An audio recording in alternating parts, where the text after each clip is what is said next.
Hello. Doc Bryce here. Our topic, chronic inflammation. Okay? So sa lahat ng may mga lifestyle diseases, if you have diabetes, heart disease, autoimmune disease, cancer, arthritis, no? If you have these lifestyle diseases, ano ba ang common sa kanila? Diba?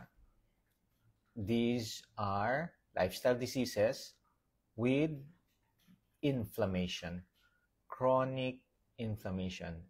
So, paano natin nalalaman may inflammation tayo? Kadalasan, no, para makita natin na may inflammation, may namamaga, nilalagnat. Pagka hawakan mo, mainit. Okay? So, yung color niya, reddish. Ibig sabihin niyan, may inflammation. So, anong example niyan? If you have injury, no? Makikita mo, mapula. Okay? Pagka hinawakan, masakit. Doon sa mga may arthritis, pagka namamaga ang mga joints ninyo, may inflammation ka. So, these lifestyle diseases, ano yung common nila? Inflammation. Pagka may problem sa cardiovascular disease, namamaga po doon sa loob yung puso. Okay? If you are diabetic, dati, hindi nila nako-correlate yung inflammation sa diabetes. No? Why? Because more of genetic genes, mana-mana yan. So pagka nagkaroon kayo ng diabetic na mother, sigurado ang mga kids, mga children, nagkakaroon din ng diabetic. Before I continue, please share this at malamang karamihan sa mga kilala nyo, karamihan sa mga mahal nyo sa buhay ay merong inflammation, chronic inflammation. Okay? Pagka sinabing chronic inflammation, ang tagal-tagal na. Years, decades that your body is lubog na lubog sa inflammation. Okay? So, ang pinaka-importante nito, paano natin malalaman na inflamed ang ating katawan?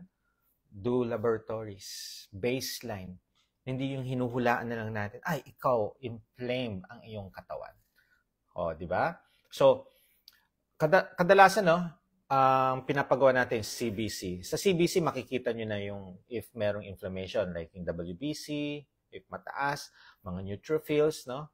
And also, yung tinatawag na C-reactive protein, CRP or ESR. Isa ring din indication if your body is having an inflammation or inflammatory process. Marami din po, no? Pati leptin, pwede pong malaman yan kung merong inflammation ang ating katawan. So, how to address that? So, if you have cardiovascular disease, if you are diabetic, if you have autoimmune disease, ang taas ng inflammation. Mga type 2 diabetes, ang taas ng inflammation yan. Namamaga yung buong katawan. So, paano nagkakaroon ng inflammation ng mga diabetes? Di ba nasisira ang mata? Nasisira ang nerve. Pati kidney nasisira. Even dun sa mga cardiovascular diseases. So, paano natin iiwasan to? So, ano ang trigger? Paano nagkakaroon ng inflammation? Marami nagkakos ng inflammation. Dun sa lifestyle diseases, ang trigger niyan, yung lifestyle nyo. What you eat, what you do, kung ano yung madalas ginagawa ninyo. So, if you are sedentary, naku po, isang cause yan na pwedeng magkaroon ng inflammation ng katawan natin, mga sedentary people, and also, more prone din dun sa mga kumakain ng mga ultra-processed foods. Sa panahon ngayon po, no, pansinin ninyo, never na yung mga kinakain natin, no, never na hindi siya process. Bakit ba nasanay na tayo sa process? Is it due to marketing? Is it due to our work? Kasi marami nagsasabi sa amin pasyente, Dok, wala na akong panahon magluto. So, anong ginagawa? Punta sa mga grocery, pupunta sa mga pwedeng drive-thru, pwedeng take out. These foods are filled with ultra-processed mga ingredients, mga added sugar. Yan. Yan yung mga toxic sa ating katawan. So, naging lifestyle na natin. Alam niyo, panahon ng mga lolo natin, hindi ganyan ang lifestyle nila. Bibihira ang mga processed food. Okay? Bibihira. Tapos, isa pa, seed oils. Okay? May mga mag-aano dyan, no? Sabi, seed oils? Yes. Bakit naging inflammatory ang seed oils? Seed oils have rich with omega-6. No? So, may mga food natin, mga ultra-processed food natin, ito ang ginamit. Kaya nga, pagka na healthy foods, marketing, ganyan, pero may mga added sugar. Kaya kadalasan mga seed oils, ito yung mga ginagamit pag-produce, pagluto or pag-produce ng mga ultra-processed foods natin. No? Yan yung ginagamit na panluto. Okay? So, yung iba nga sinasabi, paano kung yung oil lang talaga bang toxic? Siyempre, sasabihin ng iba, in moderation. Ang problem, we eat how many times a day? Okay? How many times a day? 6 times, 7 times, 8 times. No? Pansinin nyo, when you eat ultra-processed foods, mas madalas gutom kayo. Mas madalas you tend to eat more. Bakit? May mga hinahalo kasi dyan na very palatable yung sa ating taste buds. Kaya hinahanap-hanap natin. And we tend, talagang kahit hindi nga tayo gutom, talagang kakain tayo. Ang problem is we eat the processed ones, no? The sugary ones. Ito yung mga nagbibigay ng cravings na hinahanap-hanap natin, no? Kaya if you want to be healthy, tanggalin natin itong mga inflammatory foods. Yeah. Take out. Much better is talaga tanggalin ang seed oils. Kasi, pagka tinanggal natin ang seed oils, wala namang downsides niya. No? Ang ibig sabihin, walang masama kung tatanggalin natin ang seed oils. Kasi yung iba, syempre, thinking nila is safe or ano pa rin ang hindi naman bad sa atin ang seed oil. No? Pero, need natin talagang i-limit. No? Kung twice a day lang kayo kumakain, much better yan. If you're hungry, dun lang kayo kakain. Kung hindi kayo gutom, huwag kayong kumain. Ngayon, much better kung tanggalin na lang. Kasi, meron naman pwedeng ipalit sa seed oil. Ano ba mga to? Avocado oil, olive oil, coconut oil. These are very healthy oils. So, much preferred na natin, healthier oils. Kaya, sabi ko nga, bakit kaya mas mahal ang coconut oil, no? Kaysa sa mga seed oil? So, iniisip ko, pag mahal, di ba, mas ano ka siguro to? Sa totoo lang, mas mahal ang coconut oil. Pero, ang aking dyan is mas healthier. Healthiest oil of them all is the coconut oil. Tandaan niyo po yan.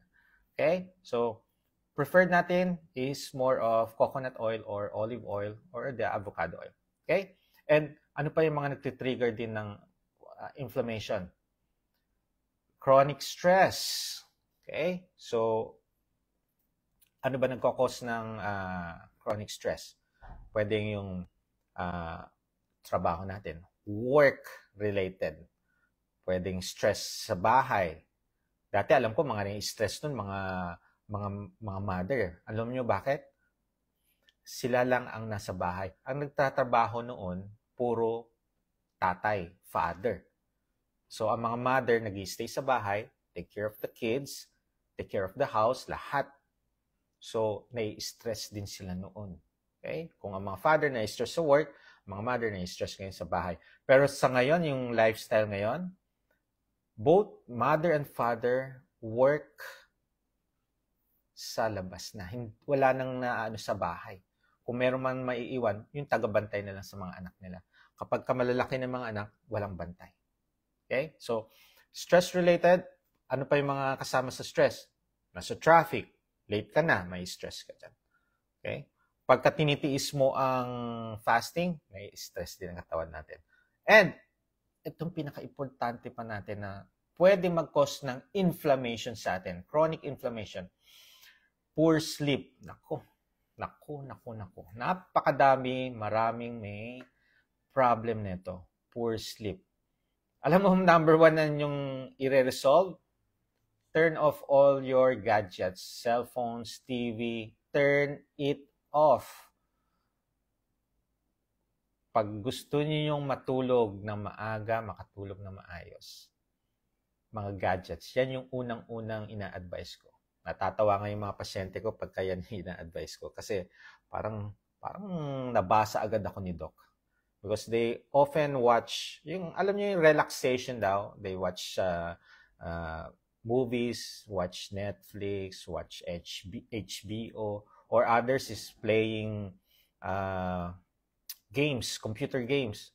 Ano ko na yan, yung mga computer games noon, nung nag-aaral pa ako, magpupuyat ako para lang matapos tong games na to. So, yan yung isang stressor, no? Poor sleep. Ma-address natin ng tulog, wawalan na kayo ng inflammation. Ito yung tinatawag natin chronic inflammation. Okay? And, meron bang mga environmental toxins? Ano ba yung mga environmental toxins? Mga pollution. So, kung polluted ang ating environment, hindi lang sa air pollution, noise pollution din. So, ito mga nag-trigger ng stress sa atin. Kaya nga, ang environment nyo should be clean, no? And yung pollution, yung sa air, another pollution sa air, mga nag-i-smoke. Mga vices na yan, no? Sa totoo lang, yung iba, inis na inis sa amoy ng sigarilyo, but they don't have anything na masabi, kaya nahiya na lang nila. Mag-ingat kayo sa second-hand smoke and third-hand smoke. Much dangerous siya dun sa kaysa sa mga nag-smoke. Kaya please, if meron kayong naamoy na mga nag-smoke, umiwas na kayo dyan, or maglagay kayo ng rules sa bahay ninyo na walang smoking doon. Lumabas, pumunta na lang sila sa kung hindi nyo mapigilan. Pero much better, pigilan, health-wise din yan. And also, ang vape, may studies na yan na mas worse siya kaysa sa cigarette. Kasi chemical po yun. Pinapasok natin sa ating lungs. Okay? And all those insulin resistant. Kasama na dyan ang type 2 diabetes, no? Bakit ko ina-address tong chronic inflammation? Because it's a lifestyle diseases. Ang trigger niyan, nagtitrigger na nagkakaroon tayo ng lifestyle diseases are because of this chronic inflammation sa atin. So makikita ninyo sa mga blood works ninyo, meron pala akong inflammation sa katawan. Pagka mataas ang CRP, mataas ang ESR, mataas ang WBC, naku po, kailangan nating i-address yan. Why? It will damage eventually our body. Sa ngayon, hindi. Pero kung consistently, hinahayaan natin may inflammation sa ating katawan, definitely, there will be damages. And hopefully, anong pa mga damages mangyayari? Pagka meron tayong diabetes, we will high risk for stroke, heart attack, kidney disease, blindness, amputation. Pagka meron tayong mga cardiovascular diseases, prone for heart attack, stroke. Okay? So, alam niyo ho ba, pagka nangyari sa atin yan, napakagastos. And eventually, we will realize na hindi pala siya nag-aano ng quality of life. Kasi pagka na invalid na ano ka na stroke ka na heart attack, na buhay, okay? Diabetes, na amputate ka na. Sa tingin nyo, quality of life pa rin ba yan? Yung iba na de-depress. Kaya nga, yung mga na-amputate na mga diabetic, yung karamihan hindi nagtatagal kasi sobrang depressed, lalo silang nagmumukmuk, lalo silang naging sedentary, lalo silang higa na lang ng higa sa bed, and eventually, mas nag-worsen ang kanilang sakit. Napakahirap, no? It's because we didn't know. Bakit humantong tayo sa ganitong situation? Because we didn't know na unhealthy pala to. We didn't know na ito mang kinakain natin ay in the long run will damage our body. Wala, hindi natin alam yan. Ang thinking ko nga nun as a physician, para maging healthy, mag-exercise lang. Tumakbo ka, no? Mag-exercise, magpapawis. Ang problem, sa sobrang busy natin, wala tayong panahon mag-exercise. Ang panahon lang natin is to work, no? Magpahinga na lang kasi yun na lang yung time natin para magpahinga. Hindi na natin sinisingit yung mga ibang nagpapa-healthy sa ating katawan, which is exercise. Yun ang thinking ko nun. But sadly, much preferred natin to eat healthier foods than comparing from exercise. But exercise is really also needed in our lifestyle dapat. Pero first things first, we need to check what we eat. If you want to be healthy, eat from yung cooked food. Eat cooked food meal. Galing sa bahay. Without additives, without adding any ingredients na very toxic. Ano ba yung mga ingredients na very toxic? Alam nyo na yun. Much better if you add this salt, pepper, herbs, and spices, yun lang dapat, no, ang ating idadagdag sa ating pagkain na pampalasa. If you're going to do that, definitely the inflammation will decrease or pwedeng mawala. Pero sa tagal na may inflammation ng ating katawan, hindi na natin alam kung anong extent ng damage na binibigay sa atin.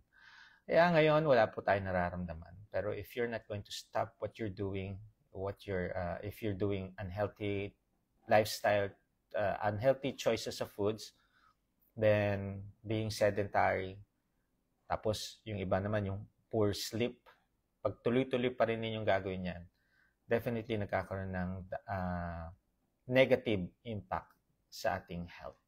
And hopefully, no, ma-address agad yan. Medicine, yes, gagamutin niya yung mga problem. But it will not yung root problem, hindi niya ma-address yun. Pantakip lang ang ginagawa ng gamot. So if you want to really be cured of this inflammation, focus tayo sa root problem. Huwag yung tapalan lang natin yung mga symptoms. Kasi signs and symptoms, yan yung madaling i-manage. Halimbawa, may lagnat, we give antipyretics. Okay?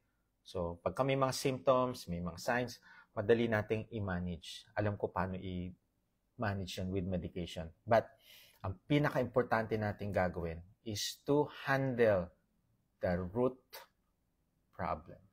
The root cause of your problem, of your illnesses. Okay? So, please share this live about chronic inflammation. Address the chronic inflammation. Address natin yung trigger. Pakishare po ito so that others will have knowledge how to deal with their lifestyle diseases of their chronic inflammation. Ito po yung tamang oras para pwede magtanong. So, pakishare para makapagtanong po sila. And huwag niyong ituring na diagnosis itong live na to, but additional knowledge and learnings lang po. If you have health condition, please consult your trusted doctor. And if you have same lifestyle as your doctor, much better dun po kayo magpakonsulta para nagkakaintindihan po kayo. Okay? Yung alam niya kung ano yung pinagdadaanan ninyo. Okay? Thank you so much. Ayan. Hello, hello, hello. Ba? Napapansin nyo na ba? Marami ng mga Christmas party, mga kainan. Napansin nyo na ho ba yan? Okay? Dami na ba nag-i-invite? Yes. Pwede po kayong pumunta sa mga invitation. Okay? So, iwas-iwas lang sa mga processed or mga if you are diabetic, if you are having fatty liver, please iwas sa mga magpapataas sa asukal ninyo. Okay? Dagdag inflammation po yan. Alright. Okay. Doc, ba't nag-trigger yung anxiety ko at parang magpa-panic attack ako if I keep eating pork? Fats, it's my 15 days and I lose 7 kilos. I'm in strict and clean low carb. Okay. Alam nyo, when you start this lifestyle, dapat meron kayong right mindset. May goal po tayo. Ano ba yung goal ninyo? Kasi pagka alam nyo yung goal ninyo, hindi kayo mag-anxiety. Alam nyo deep inside yourself, you know na ito yung mag-heal sa inyo. Ito yung mag-change ng inyong health to a better person. Okay? Ngayon, nag-lose kayo ng 7 kilos. Is it good or bad? Kasi kung nag-lose kayo 7 kilos, nag-underweight na kayo, that's bad. Pero kung obese kayo, overweight, nag-lose kayo ng 7 kilos, kahit 1, 2, 3 kilos man yan, at overweight kayo or obese, that is good thing. So, bakit po kayo magpapanik? Ba't kayo mag-anxiety? Diba? So, eating pork. So, if yan ang nagkakos ng anxiety nyo, why not eat variety of nutrient-dense foods? There is egg, there is fish, chicken, okay, vegetable, meron din pong beef. Okay? So, ang ano ko nga dyan ang advice ko sa mga may anxiety or may panic attack, magpa-monitor. Kasi ang mga may anxiety po, sa totoo lang, kung hindi nyo tinatanggap na may anxiety kayo, mahirap i-handle yung sarili nyo. Okay? Pero kung alam nyo may anxiety kayo, alam nyo kung kailangan nyo, someone to talk to. Someone to explain yung mga kinakatakutan ninyo na dapat hindi. You need someone to talk to para ma-address yung anxiety or panic attack. Marami po kami mga health issues na eventually nakita namin may anxiety. Or meron din naman kami maraming mga diretso may anxiety, sinasabi na talaga niya. Nakikita namin, once na monitor namin, makikita namin kung may anxiety or wala. Pero mas madalas, na-address namin yung anxiety because andyan kami, nakamonitor. Ang maganda dyan, na-address na namin bago pa mag-panic. Mag-panic attack yung person, makakausap na namin. So, my advice, enroll sa program. Okay? Thank you for sharing, all of you. Ayan. Ano pong gamot sa makapit na ubo? Please, kailangan natin magpa-consult sa doctor kasi papakinggan yan. Maraming causes po kasi ng cough. Pwedeng viral, bacterial, or fungal. Kailangan natin ng physical examination, papakinggan yung baga ninyo kung nilalagnat pa kayo, may sipon, may other signs and symptoms para isang gamutan lang po yan. Okay? Ayan. Okay. Bagsak ako sa HbA1c. Nako. Nung December to October 22, normal HbA1c, and then itong 2024, bagsak ako sa HbA1c. Okay lang po yan. Okay lang bumagsak. As long as alam nyo how to handle it. Okay? Nobody's perfect. Tandaan ninyo, pwede kayong madapa, pero bumangon lang ulit. Okay? I-address natin yung HbA1c. Tingnan natin ang FBS. If it's elevated, i-address na. No sugar food, no sugar drinks. All processed food, out po. Okay. Doc, bakit po pag napunta ako sa doktor, mataas BP ko, pero pag nagpapa-BP po ako sa pharmacy, normal? I don't know. Ito yung tinatawag nilang white coat syndrome. Pagka nakakita ng nakaputi. So, kailangan pala naka-cream. Pagka pharmacy, ano bang damit nila? Kung naka-cream or nakaputi, kinakabahan. So, yun tinatawag namin white coat syndrome. May mga pasyente akong ganyan, no? Every time i-BP siya ng doktor daw, nag-anxiety siya. So, mas gusto niya, siya na lang nag-BP. So, meron po tayong mga digital. Pwede naman for monitoring purposes. Oh, yan, oh. 29 years old, lalaki. Kinakabahan pagka bini-BP. Okay, huwag po kayong kabahan. Isip lang ng mga maaayos. Bakit ba kayo nagbi-BP 29 years old? Okay? Huwag niyo sabihing high blood na kayo 29 years old. Okay? Pero sa totoo lang, may tinatawag tayong stroke in the young. So, if hypertensive, i-address na natin yan bago pa ma-stroke kahit bata pa. Okay. 300 cholesterol. Okay. Are you obese? Are you hypertensive? Are you diabetic? If you have inflammation? Okay. Pero sa akin, if your triglycerides is normal, HDL is high, yung cholesterol nyo, 300, or yung LDL mataas, nothing to worry. Pero kung nagwo-worry kayo, you can lower it down by doing fasting and exercise. Gawin po ninyo. Okay? Ano po kayang tumutubo na red dot sa arms, minsan sa hand, isa lang yung appearance. Ano kayong appearance na yun? Pasensya na, pagka mga red dot, is it flat? Is it elevated? Kailangan pong makita ng doctor. Okay? Alam nyo, ang mga rashes, ang mga physical appearance niyan, 90% madadiagnose na yan through physical examination. Okay? Yung mga diagnostic, yung mga laboratory, pang ano siya, pang added info lang kung tama nga yung diagnosis. Okay? So, much better consult your trusted doctor. Okay? Ayan. Paulit-ulit yung tanong. So, nag-anxiety na. Okay.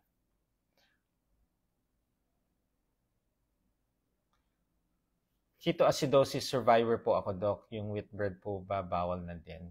Basta may flour po, nagpapataas po kasi ng sugar. No? If, eto ha, ketoacidosis, ibig sabihin diabetic po tayo. Okay? So, please consult, or kung gusto niyo mag-low carb or magbago ng lifestyle modification, you need to be monitored or consult, lalo na kung nag-i-insulin po kayo. Marami po mga nag-i-insulin or kahit hindi, nagkakaroon ng ketoacidosis kapag mali-mali po ang ginawa. Okay? We have a coachee, may patient po ako noon, no? Taga-Kuwait siya. Tapos, 5 times na-admit due to ketoacidosis. Ang last ketoacidosis niya was 2 weeks after the 4th ketoacidosis. Imagine mo yan. 2 weeks after na magkaroon ng ketoacidosis, na-admit ulit siya as ketoacidosis ulit. Napakadelikado niyan. So, ang ginawa ng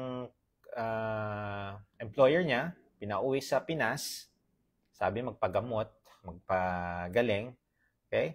And pumunta siya sa akin. From Nueva Ecija po ito, pumunta sa Bukawi, my clinic. Then, nalaman ko na 5 insulin a day. Okay? 5 insulin per day ang ini-inject niya. Sabi ko, wow, first time lang ako 5 times. There's always a first time. So, ang ginawa ko, nagpa-monitor, nag-enroll sa program, minonitor ko. Ang latest na insulin niya, I think naka 4 or 5 months siya. Ang insulin niya is 2.0. Nung una is 14.88. Hindi ko nakabisado. Pero ang pinaka-latest na niya is 2.0. 2 insulin sa umaga, tapos wala nang insulin sa gabi. And much better siya. Never na siya naka-experience ng mga, alam mo yung mga panlalata, panghihina, and much better siya compared noon. Okay? So, when you adapt to this lifestyle, maraming changes. And hindi lang adapting. Kailangan tama ang paraan ninyo ng paglo-low carb. Pag mali-mali po ang ginagawa niyo paglo-low carb, meron pong consequences po yun. Okay? So, if you have health condition, please consult first, no? Or much better to be guided and monitored. Walang masama if magpa-guide, magpa-monitor para yung nalalaman ninyo ma-enhance. Yung alam nyong tama, baka magulat kayo, may mas tama pa na pwede nyong malaman. Kasi kanya-kanya tayong katawan.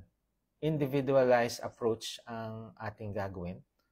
Kung ano yung mga symptoms, kung ano yung mga nararamdaman nyo, i-address natin yan. Tapos, syempre, iba-iba din ang lifestyle natin na ginagawa. Di ba? Yung iba, ito ang favorite na unhealthy foods. Yung isa, ito yung favorite na unhealthy foods. So, i-address po natin lahat yan. Lahat ng mga symptoms, ituturo namin how to do low carb properly. Okay? Para iwas tayo sa mga emergency ganyan. Although, hindi natin maiwasan, no? May emergency pa rin, if ever, pero mas lesser yung mangyayari. Okay? Ayan. Pre-diabetic ako, then nag-normal naman, third lab ko, babalik pa din po kaya yun. Okay. Ang question yan, paano nagkaroon ng pre-diabetes? Okay? So, kung alam nyo paano kayo nagkaroon ng pre-diabetes situation sa kanyang blood workups, alam nyo paano i-prevent. So, kung na-prevent nyo na, kung babalik kayo dun sa lifestyle na naging pre-diabetic kayo, kayo na makakasagot sa question nyo. Okay? Kaya nga yung iba, if nag-heal kayo dyan sa ginawa ninyo, stick to that. Huwag na kayong bumalik sa dati. Okay? Kami, itlog. Very nice. Sige po. Pasok ba sa low carb ang nilagang mani? Out po ang mani. Mani is not a nut. Legume po siya. Okay?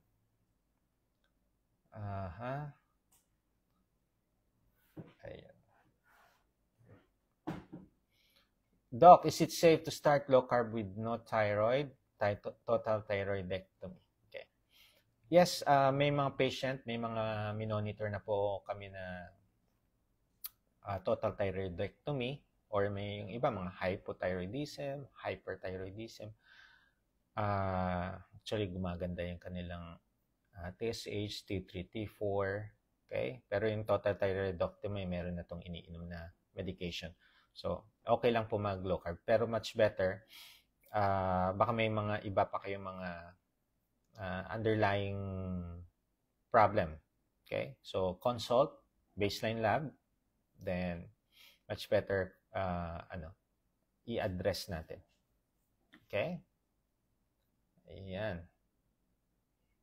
Grabe, yung trigger ng anxiety.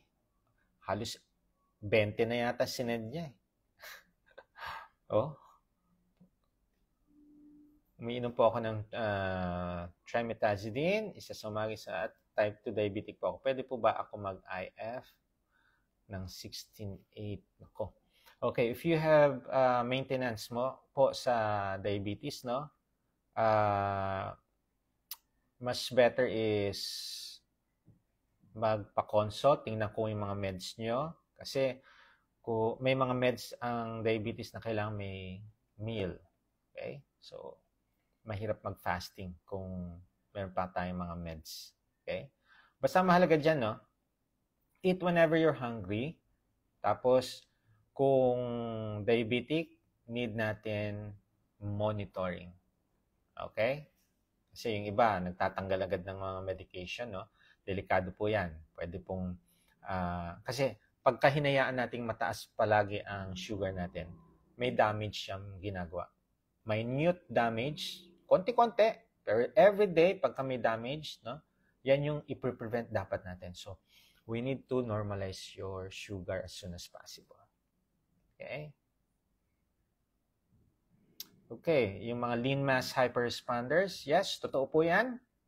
Yung extremely high LDL and HDL pero very low on triglycerides. Yes, yeah, naniniwala po ako dyan. No? The problem is dun sa ating, dito sa atin, no, Pilipinas, takot na takot sila dyan. Okay, so kahit na anong explanation ko na do not worry about high LDL or high cholesterol as long as your HDL is high, your triglycerides is low.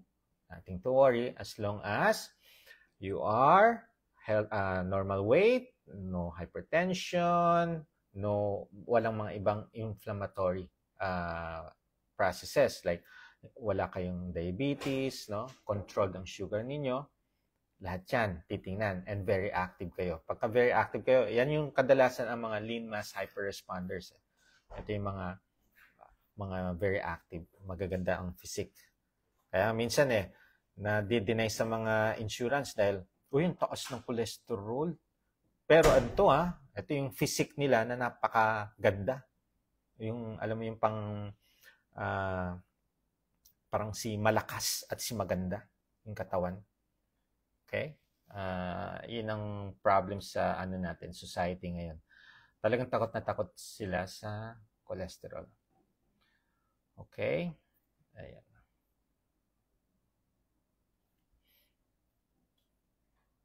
With PCOS, anong pwedeng diet? Okay. Number 1, usually ang ina-advise sa mga may PCOS, lose weight.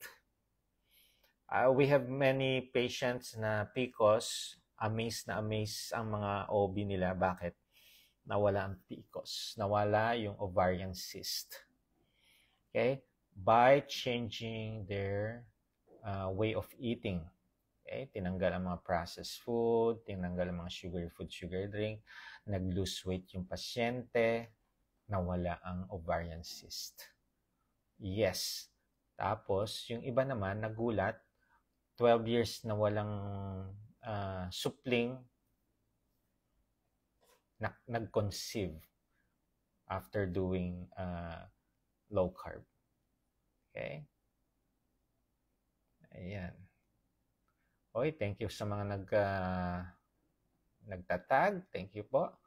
Doc, hanggang ilang liter po ang allowed sa isang araw? 3 weeks on LC. Madalas po ako manlambot sa isang maghapon. Okay.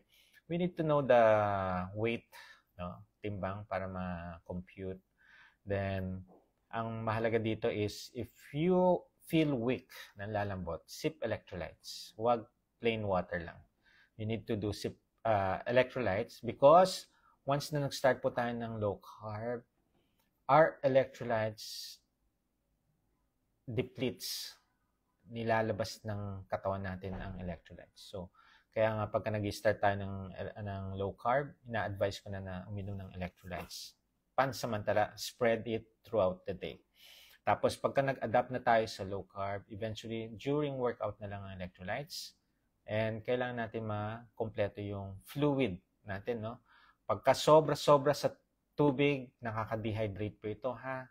Okay? So, pag nanlalambot, sip electrolytes. Kung hindi mawala, you need to eat na. You need to break your fast. Baka nag-extend na yung fasting ninyo. And if continuous pa rin ang weakness ninyo, kahit na kumain na kayo, uminom na kayo ng electrolytes, nanghihina pa rin, ibig sabihin, hindi pa kayo nakakatulog na maayos. You need to sleep. Okay? Matulog na po. Ayan. Dirty low carb po ako, pero taas ng cholesterol ko. Okay? Well, subjective, yung taas ng cholesterol ko. Usually, pag sinabi ng 205, 210, sasabihin na ng mga napakataas ng cholesterol. Okay? Ayan. Advice to consult. Address natin yan. Pwede po ba mag-low carb ang may Almoranas? Yes po. Pwede. Out po ang vegetable oil. Much preferred natin. Coconut oil, olive oil, or avocado oil. Okay? Ayan. Mataas na po ba ang CREA na 1.13, 1.16 sa male? Andyan po sa laboratory result niyo yung guide. May reference value po dyan. Hindi ko lang, iba-iba kasi bawat laboratory. Merong 0.98, merong mga 1.2. No? So, iba-iba po yung reference value nila. So, tingnan ninyo. Ngayon, may chance na bumaba. Habang may buhay, may pag-asang bumaba yan. Okay? Number 1 na pwedeng mag-cause ng pagtaas ng CREA. No? Dehydration. Huwag mo munang isipin na may kidney disease. Baka naman dehydrated ka. Okay? So, consult para malaman natin. Kasi, hindi lang CREA ang titingnan natin. Titingnan natin yung urinalysis, CBC. Okay? Marami yung BUN, titingnan din. Okay? Tsaka, interviewin ko anong lifestyle mo. Okay? Ayan. Hala. Non-stop yung question, yung trigger ng anxiety. Okay, sige. Totoo po yan, Doc. Ako, walking every morning, yun ngayong maaga pa, antok na ako pag maarawan talaga sa umaga. Very nice. Diba? When you want to sleep peacefully or sleep properly sa gabi, no? Magpaaraw, mag-walking habang nagpapaaraw. Isang way yan ng natural melatonin. Magugulat kayo, uy, ang ganda na ng tulog ko. Okay? Tuloy lang yan.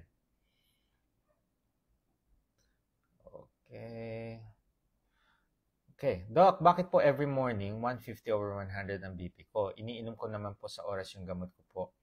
Amlodipine. Okay. You need to journal your blood pressure upon waking up and before going to sleep. Then, sa next consultation nyo sa inyong trusted doctor, baka merong babaguhin. Okay? And, kung hindi pa kayo nag-change ng lifestyle, yung iba, home-cooked meal, napapansin nila, gumaganda ang BP. Yung iba, natutulog na maaga, gumaganda ang BP. Yung iba, nag-exercise, gumaganda ang BP. So, we need to know ano pa ang pwede ninyong gawin para ma-address yung mataas na BP na yan. Huwag kayong mag-alala, marami po akong ganyang pasyente, tataas ng BP. Pero after 2 weeks of monitoring, after 2 weeks of eating healthy foods, no? Hindi na nagpupuyat, walang stress, gumaganda ang kanilang BP. Okay? Wheat bread at night instead of brown rice, which is better. Okay. Kung kaya naman out na yung brown rice and the wheat bread, that is much, much better. Pero kung if you're going to choose among the two, rice na ako instead of this wheat bread. Mas na ako sa brown rice. Okay? Okay, kapag mataas ang LDL, cholesterol, naman kailangan iwasan ng mga pagkain. Actually, you can lower it down, no? By doing fasting and exercise. Ngayon, ang mga iiwasan yung mga pagkain, ultra-processed food, refined carbohydrates, mga sugars, mga sugar food, sugar drink. Yan yung mga iiwasan ninyo. Tapos, much better to eat home-cooked meal kaysa pagkain sa labas. Okay, ayan. Chronic inflammation tayo. Kaya mga inflammatory, address na natin yan. Pag walang tiredness na nararamdaman or parang panghilo, okay lang po ba hindi mag-drink ng electrolytes? Yes, ano na yan eh. Ibig sabihin, nag-adapt na yung katawan ninyo sa low carb. So, during workout nyo na iinumin yung electrolytes. Kasi, when you do workout, you do cardio, you do lifting exercises, you sweat. So, electrolytes po yan. Kailangan mapalitan natin yan ng electrolytes. Okay? Doc, sobrang sumasakit yung lumbar 3 and 4 ko. Inisip ko kung herniated disc. Lagnat ako. What to do? Pag kami lagnat po, talagang sasakit ang buong katawan. Kahit na anong area pa yan, sasakit. Ano yan? Is it viral infection or bacterial infection? So, kailangan nating consultation. Okay? Tapos, kung sumasakit ang lumbar 3 and 4, are you obese? Marami akong tatanong, obese ka ba? Tanggalin mo mga inflammatory foods. Kung hindi ka obese, inflammatory foods, or baka naman magdamag kang nakaupo. Okay? Kung from 8 hours, ito yung mga desk employee. Okay? Madalas na nakaupo. So kung ang trabaho mo ay palagi nakaupo, make sure mag-alarm ka 2 hours. Kasi 2 hours lang ang pwede. You need to stretch, you need to walk. Okay? Tapos, kung sumasakit, bawal mo na magbuhat ng mga mabibigat. Okay? Okay, anong gamot sa uric acid? Hydration, fluids lang po.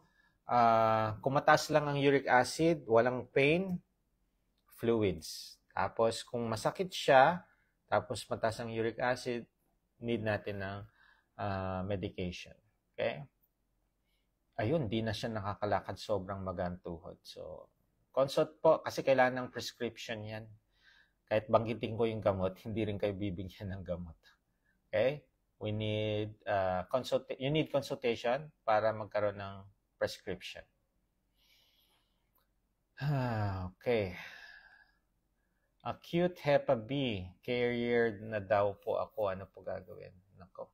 If you are a girl, at meron po kayong hepatitis, okay, pagka nabuntis po, kailangan ma-injection na yung baby, okay, ng Hepa B vaccine. Ayan, dalawa kasi ang mode of transmission ng Hepa B, okay, yung contact and mga tusok-tusok. So, make sure na hindi kayo nagwo-work sa hospital kasi delikado. Pwedeng makahawa kayo through mga injections. No? Pwede po. Okay? Pero hindi yan nakakahawa pagka yung hawakan. Hindi. Yung sinasabi kong contact, ito yung pagniniig. Okay? Yan. Makakahawa po. Okay? Tapos, ilan po ang magandang cholesterol na good para sa naglo-low carb?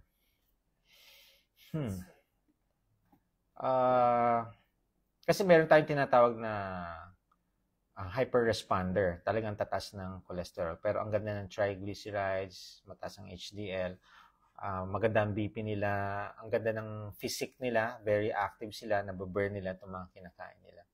So, previously, dati, ang normal is 300, na lessen lang yan, ngayon 200 na ang normal. Pero sa akin, as long as all of your parameters are good, no, nasa normal, total cholesterol, LDL lang ang abnormal, Huwag na kayo mag-worry dyan. You just need to continue your lifestyle. Okay? Okay. Pwede po ba mag-send ng biopsy result? Ako po. Okay. Pwede naman. Sige. Malaki po ba ang 65 na gallstone? 0.65 meters o centimeter? Okay. Well, ang tanong dyan, anong advice sa iyo? Okay. What kind of water na may electrolyte? Anong what kind of water may electrolyte? Water with electrolytes, ito yung pwede nyong itimpla, Himalayan salt, cream of tartar, baking soda, Epsom salt. Nandyan sa page ko yung ingredients. Okay. Bawal po ba sa may sugat ang itlog? Hindi po. Okay. Ang asawa ko mahilig siya mag-basketball tapos namamaga ang tuhod niya sa kaliwa. Ano ang dapat gawin pero di po siya low carb. Ako lang po. Okay. Number 1, tumigil muna sa pagbabasketball. Mas madalas nagkakaroon ng injury yan. How old? Pagka 35 years old and above, ina-advise ko na lang, if they really want to play basketball, shooting na lang. Hindi na yung mga intense. No? Pero kung gusto na maging intense, kailangan nila mag-training. Kailangan mga 3 or 4 times a week na nagte-training para makapaglaro kayo. Okay? Nang maayos. Mga NBA player nga, mga PBA player nga nagte-training mga yan. So, para iwas lang injury. Okay? Ako, wala daw low carb doctor sa Tokyo, Japan. Okay. Huwag kayong magalala, mga silent follower, mga silent reader. Yung iba, silent reader. May mga physician na nakakilala sa akin, nirefer na kanilang mga patient. No? Meron din mga physicians na nababalitaan ko sa mga patient ko ngayon na pinaglo-low carb siya. Okay? Pero yung iba nga, hindi sinabing low carb Alam mo sinabi? Tanggalin mo ang kanin, tanggalin mo tinapay, tanggalin mo yung mga biskwit. Uy, sabi ko, iti low carb yun. O, di ba? Pero, pwede kang kumain ng prutas. Pwede kang. Ito yung tinatawag na Mediterranean. So, pwede naman yan. Okay? Pero, much better na monitor kayo pagka nagbago kayo. From high carb, puro processed food ang kinakain ninyo, tapos nag-change kayo ng lifestyle, you need to be monitored and guided or talagang consultation. Katulad nito, 74 years old, sinabihan ng ganun ng doktor. The problem was, nanghina daw siya. Hindi daw niya maintindihan. So, in-explain ko, kailangan niya ng electrolytes. Okay? So, may mga itatama lang tayo dito. Okay? Ayan. Safe po ba uminom ng maraming VCO, especially pagka may gallstone? Oh, yan na ha. Okay. Ano ang maraming VCO? Usually, ang recommend ko is 1 tablespoon, pwedeng twice a day. Pero make sure, very active po kayo. Ibig sabihin, nagbubuhat, may cardio. Okay? Pag gallstone, no, yan ang sinasabi nila, pag mataas ang taba, magkaka-gallstone. Hindi po. Pag mataas ang taba, walang bile, pwede yan ang nagkokos ng gallstone. Walang bile. Pero kung may taba at may bile, hindi magkokos ng gallstone. Ngayon, the problem is, pagka walang taba, hindi lalabas ang bile. Ang trigger ng bile para lumabas sa gallbladder is taba, cholesterol. Okay? Pag hindi lumabas sa gallbladder ang bile, yan yung tinatawag na bile stasis. Nagiging gallstone yan. Okay? May gout po ako, pwede po ba ako mag-low carb? Nako, yes. Alam niyo ho ba, may chronic gout po akong pasyente. Monthly, palagi siyang inaatake ng gout. Ang ginagawa lang niya is medication. Pero bakit every month nagkakaroon pa rin siya? Sabi ko, magbago ka ng, tanggalin mo lahat ng mga processed food, tanggalin mo mga carbs. Okay? Eat nutrient-dense foods. Anong nangyari? Nawala ang kanyang gout attack. Yung iba nga hindi naniniwala. Pero nung 3-9 nila, kasi wala namang masama kung ito try. Kasi ginawa na nila lahat ng mga advice ng kanilang mga doktor, and yet they still succumb to the attack of gout. So tiningnan nila, okay. So na-realize nila that they can eat steak, no? Hindi sila atake ng gout. As long as you take out those high carbs, those processed food, sugar, tanggalin nyo yan. Okay? Ayan. After my nephrectomy sa left kidney, I already have CKD na ba ma-reverse, doc? Well, pagka natanggal ng kidney, unless kidney transplant kayo, wala na po yung left. Ngayon, yung right na lang natin ang alagaan natin. Okay? Ang CKD, ibig sabihin, may damage ang kidney. Okay? How to reverse? Well, mahirap yan eh. May damage na yan. Ang question na lang, aandar pa ba? Parang ano yan eh. Kotse, may dent, na bangga. So, may damage na. Ngayon, gumagana pa yung makina. Okay? So, anong extent ng damage, yun ang alamin natin. So, hindi ko alam kung gaano ka, ano yung CKD mo, 1, 2, 3, A, 3B, 4, or 5. Okay, meron po akong patient na CKD5, naging CKD3B, nag-improve. Pero CKD3B, CKD pa rin. Okay? Meron akong CKD3B to 2, CKD2. So, yung stages niya, mas gumanda ang stage. Pero, may damage pa rin yun, ha? So, pagka naayos natin ang kinakain natin, yung tulog natin naayos, no? Yung stress, ma-address, wala namang pwedeng may milagro. Okay? May miracles. Ako, amazed ako dito sa lifestyle na ito because yung sinasabi nating na hindi na makaka-recover, hindi na yung forever nang meron kang sakit na to, forever ka ng diabetic, forever ka na magme-maintenance, forever ka na mag-insulin. Yung mga sinabi na yan, ang dami kong patient na na-realize na hindi pala. Pwede pala maging free sa insulin, pwede pala maging free sa oral medication. Depende yan sa magiging lifestyle na gagawin mo. Okay?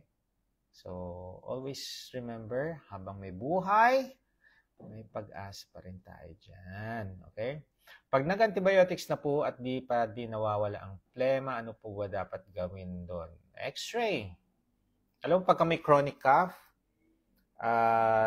well, tanong natin kung anong antibiotic. Baka resistant na kayo dyan. Or, baka wala kayong mga mucolytic or need consultation yan. Ngayon, pagka hindi nawawala, CBC, X-ray. Alamin natin ano ng cause niyan. Kasi, pagka chronic cough, more than 2 weeks na ubo, baka TB or primary. Okay. Good evening, Doc. My latest lab result. Wow! Ganda. Okay to. Okay na okay yan. Okay. Yes, yung mga may hyperacidity. Yes, sa low carb. Ako may hyperacidity ako noon. Tinanggal ko lahat ng mga processed food, mga junk foods, mga refined carbohydrates, sugar drink. Nawala ang hyperacidity ko. Dati palagi ako nag-OMEP. Okay? Kaya po yan. Okay. Doc, pwede po ba uminom ng antibiotics sa prostate ang nagagamot sa TB? Okay. Prostate po, hindi po antibiotics ang binibigay. Yung mga prostatitis yan, inflammation of the prostate, pwede. Consult po, no? Kasi hindi ko alam kung yung gamot ninyo sa TB, baka may antibiotic kasi na ni-include sa TB. Okay? Kasama sa TB regimen. So, kailangan consult muna. Okay? Doc, si Mama hindi makatulog. She's diabetic and high blood po. Okay. Consult po. Need natin ma-address yung sugar. Need natin ma-address yung blood pressure. Siyempre, stressful ang mama mo. At pagka nakita ang sugar, napakataas. May stress yan.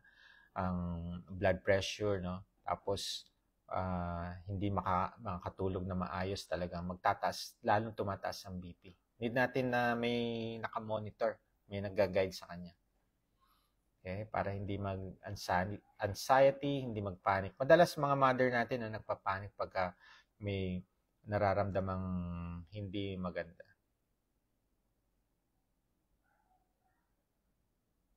Okay? Ayan. Ano po masasabi niyo po sa shirataki rice? Yung po rice ni mother ko, laki po ng binaba ng sugar po nila. Okay. Usually, no, sa mga minonitor ko mga diabetic, ang dry shirataki, nag-shoot up sa kanilang sugar. Kung ang sugar naman ng mother mo hindi tumataas, okay, very good. First yan, dry rice. Kaya kadalasan, ina-advise ko, wet shirataki po ang ipa-consume nyo dun sa mga diabetic. Wet shirataki. Okay? Ayan. Ilang liters po ng electrolytes allowed per day? Depende po yan sa timbang. Doc, diabetic po ako at naglo-low carb po ako for almost 1.5 months. Ngayon po, 105 na lang blood sugar ko pero lagi pa din manhid mga kamay ko tuwing madaling araw. So, pwede namang hindi dahil sa high sugar. Pwedeng dehydration.